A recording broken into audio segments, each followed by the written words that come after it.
La giovane Elsa sposa il discendente di una nobile e antica famiglia veneziana, gli Albrizzi, ma rimane vedova dopo pochi anni e riversa il proprio interesse sulla tecnica, sul nuovo, che promette meraviglie alla fine dell'Ottocento. Nella residenza estiva di Este impianta un moderno e sofisticato studio fotografico dove sviluppa le sue lastre.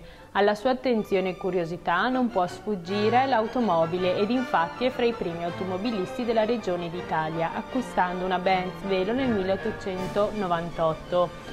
A Villa Albrizzi, ad Este, nella buona stagione, si incontrano i più bei nomi del Veneto, ciascuno con la sua autovettura. Sono pochi ma abbastanza per fondare nel 1899 il Club degli Automobilisti Veneti, alla cui presidenza viene eletta proprio la contessa Elsa Albrizzi, prima donna al mondo presidente di un automobile club.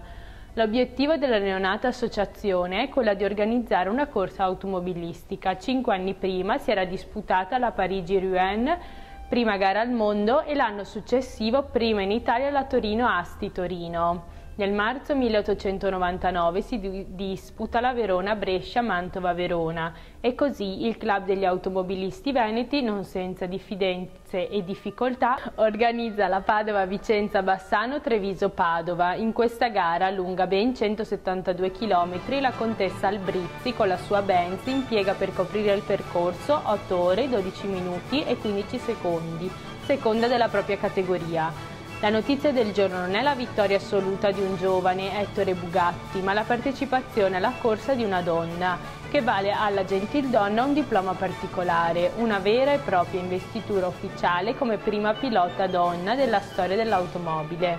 Nel 1901, nella sua veste di rappresentante dell'Unione Automobilistica Veneta, la contessa Albrizzi è nominata vicepresidente onorario del comitato organizzatore del primo Giro d'Italia in automobile.